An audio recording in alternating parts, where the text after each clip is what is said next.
So I was listening to my favorite podcast when I found out that Warner Brothers has decided to start using artificial intelligence to figure out what movies to greenlight. Yeah, so basically, Lots of money. greenlighting movies will no longer be up to human beings at Warner Brothers. In their own words, the system can calculate in seconds what used to take days to assess by a human when it comes to general film package evaluation or a star's worth, said Tobias Kaser. And reading that made me make this face. And this one.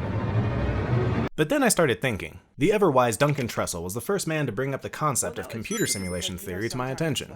Simulation theory, the idea that we're living in a simulator. Oh yeah. Part of the idea goes as such. Technological advancement tends to, well, advance every year. And although virtual reality technology isn't really all that believable right now, if we can agree that it'll increase by at least 1% every year, then after 1,000 years, it still increases by 1,000%. And what does 1,000% improved Half-Life Alyx look like?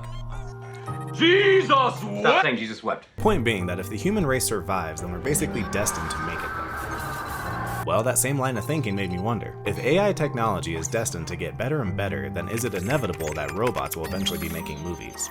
So I was talking to my best friend Ryan Hailey. Yeah, remind me your name again. What's your name? Yeah, no problem. We were discussing the future of entertainment on the podcast. The very near future, there's going to be a whole genre of movie where it's literally like, it's going to be a novelty for sure, a gimmick, but it'll be fun to see, like, we'll go see The Godfather, with any actor we want. We can probably program him on our phone. So let's first explore what studios seem to be trying today. Warner Brothers signed a deal with a company called CINDERELLA to use the AI-driven project management system. The studio will use the system's data and predictive analysis to influence decisions on projects that are near the greenlight stage. Some of that includes assessing the value of a celebrity, what sort of reach they have nationally, internationally, how much a film could potentially make in theaters with that star, and how much it could make on other platforms. If you're paying any attention to conversation around movies in the first place, then you may have already noticed that all of these metrics are things that get checked, just by humans. So if the AI is just doing what humans are already doing, but just a lot faster, then it seems a lot less like GLaDOS and a lot more like glorified calculator. Hardly a reason to make this face. So let's get weird. What about AI writing whole movies? Well, computers are still ultimately input-output machines, and until the singularity comes, they won't be able to just come up with a script. So if we were to task them with writing scripts, then we'd first have to feed them a whole bunch of data, and see if it could compile all that data into a functioning story. People already play with this kind of functionality, generally with hilarious results, kind of like a toy.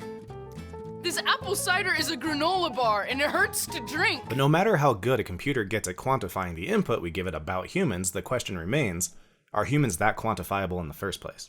I mean, we're quantifiable up to a point. It's kind of like you never know. I don't think computers necessarily can predict the next thing, you know what I mean? But they can definitely, they can be given what we already respond to, and then do it well.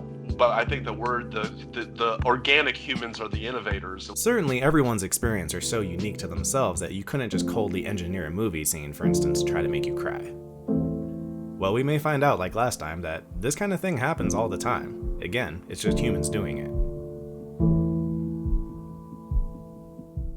If you want to make your audience hate your villain, then you can show that villain kicking a dog. It'll work on almost everyone, almost every time. But that's just a moment. Let's go a little more broad. An entire recycled story arc that makes people feel triumphant is the good old underdog story. Give us a plot about a man, down on his luck, defeating a privileged man with much worse work ethic. And you'll get us hooked just about every time, using a pretty algebraic system. Pixar even goes so far to have 22 rules for storytelling, some of which are, you admire a character for trying more than for their success, and once upon a time there was, every day, one day, because of that, until finally. There's loads of storytelling rules like this, the concept of act structures, even the hero's journey, which Dan Harmon so famously worked down into a story circle. We do an 8-step story process here. I call it an embryo.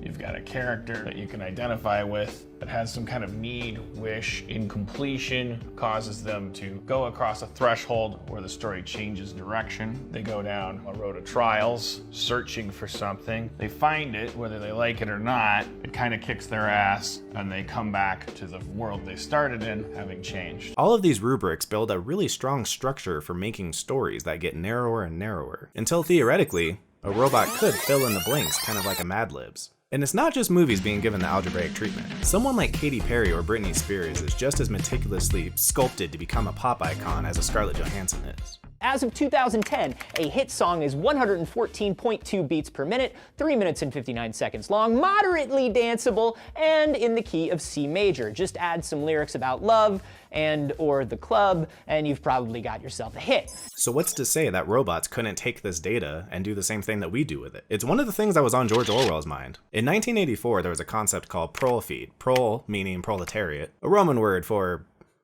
the people. And prolefeed just represented very low quality sustenance. So for instance, you could think food, but computers in that story even made the music. Soulless drivel that was just made by algorithms, meant for quick and low effort consumption. So even if robots aren't making the next Schindler's List, maybe they could make the next Ridiculous Six. But maybe not. Because maybe even if we fed every Rocky movie to a robot, it still wouldn't understand why we love that story. To an extent, the robot would have to have a certain kind of understanding about us as people. It would need to see how we react to different stimulus and then work backwards trying to press the correct intellectual and emotional buttons. Which seems like a bit of a stretch. Oh yeah, wait, never mind. This is already exactly how social media marketing tools work. For the first time in history, books are reading people rather than vice versa.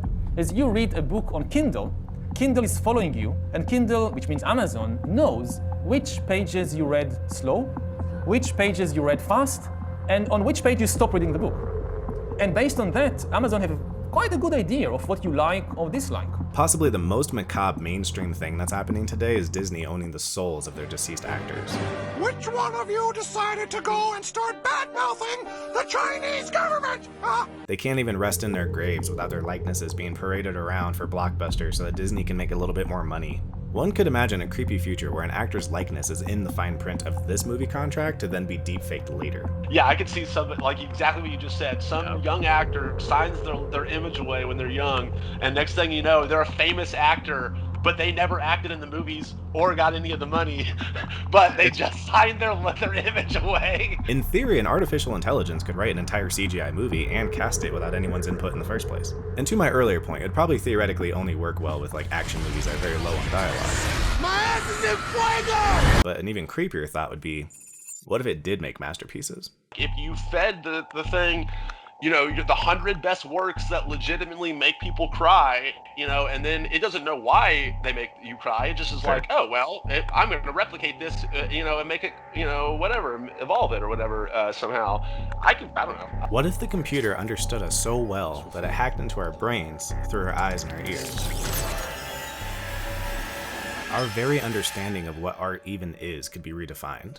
So now let's find an equilibrium. Let's say that there's more to art than just a bunch of numbers, and you do really need that kind of soul, for lack of a better word. Well, maybe a technology kind of like that could work as, in essence, a screenwriting aid. A program where you begin to write, and then a Skynet version of Clippy shows up and starts asking you if you want any help. Got a nice little story you're working on there, big novel. Then when you start writing the shooting script, it could start suggesting for you angles and lenses. After that, it could give you suggestions on who to cast in the role and what hair color they should have. Maybe an unholy fusion of man and machine is the future of art, where it'll be very difficult for the artist himself to take all the credit. Guess we'll find out.